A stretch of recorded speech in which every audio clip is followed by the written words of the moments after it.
دوستوں سوچیں، اگر آج کے حکمران اقتدار ملنے پر خوش ہونے کے بجائے رو پڑیں تو ایسا ایک خلیفہ گزرا ہے جسے دنیا پانچواں خلیفہ راشد کہتی ہے، حضرت عبدالبن عبدالعزیز رحمۃ اللہ علیہ۔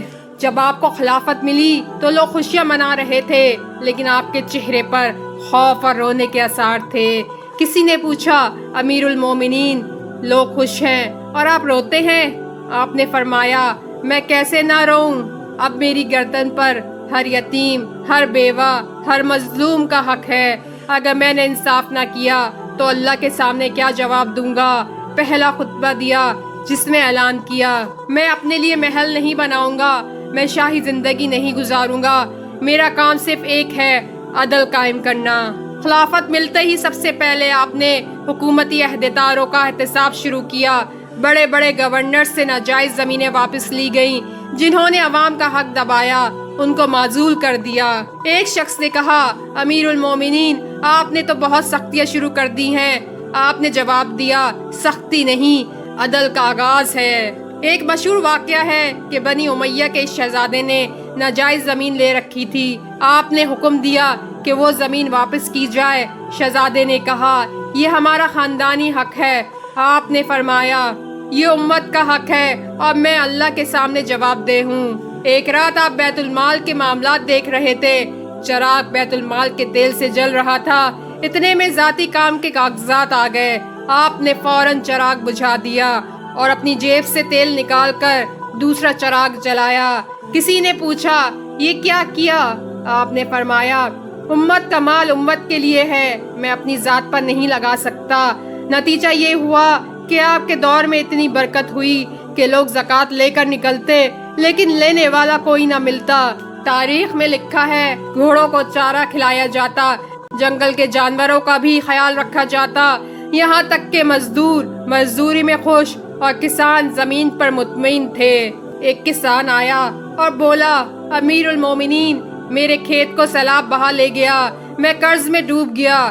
آپ نے بیت المال سے اس کا قرض ادا کروایا اور کہا، یہ حکومت کی ذمہ داری ہے کہ کسان بھوکا نہ سوئے۔ یتیموں اور بیواؤں کے لیے الگ وظیفہ مقرر کیا گیا، بازار میں قیمتیں کنٹرول کی گئیں۔ آپ نے فرمایا، اگر کوئی مزدور تھک کر سو جائے اور اس کے بچے بھوکے ہوں تو کل قیامت کے دن اللہ مجھ سے سوال کرے گا۔ انصاف کا یہ عالم تھا کہ ایک شخص نے کہا، ہم نے اپنے دور میں بھیڑیاں اور بکری کو ایک ساتھ پانی پیتے دیکھا کیونکہ زمین پر عدل قائم تھا۔ حضرت عمر بن عبدالعزیز رحمۃ اللہ علیہ نے خلافت صرف 2.5 سال چلائی، لیکن یہ 2.5 سال تاریخ کے کئی 100 سالوں سے زیادہ روشن ہیں۔ آپ کا کھانا عام روٹی، لباس سادہ اور زندگی میں شاہانہ انداز بالکل نہ تھا، نہ محل، نہ ساز و سامان، نہ ہی کوئی فخر۔ آخری وقت قریب آیا تو آپ نے اپنے خاندان کو بلا کر فرمایا، میں نے اپنی اولاد کے لیے سونا چاندی نہیں چھوڑا، اگر وہ نیک ہوئے تو اللہ ان کے لیے کافی ہے، اور اگر بدکردار ہوئے تو میں ان کے لیے مال چھوڑ کر گناہگار نہیں بننا چاہتا۔ کسی نے کہا، امیر المومنین، آپ کی اولاد غریب ہو جائے گی۔ آپ نے آنکھوں میں آنسو لیے جواب دیا، میری دعا ہے کہ اگر میرے بچے نیک رہیں تو اللہ انہیں کفایت کرے گا، اور اگر برے ہوں گے تو مال ویسے بھی انہیں گمراہ کر دے گا۔ تاریخ بتاتی ہے کہ آپ کی وفات کے بعد آپ کے بچوں کے پاس کچھ نہ تھا، لیکن لوگ اتنے متاثر تھے کہ ہر کوئی انہیں اپنے مال میں سے دیتا۔ نتیجہ یہ ہوا کہ وہ کبھی محتاج نہ ہوئے۔ آخری لمحات میں آپ نے کہا، اے اللہ، جس طرح تو نے مجھے خلافت دی اور میں نے اپنی طاقت کے مطابق انصاف کیا، اب میرے گناہوں کو معاف فرما۔ اور یوں 39 برس کی عمر میں یہ عظیم خلیفہ اس دنیا سے رخصت ہوا۔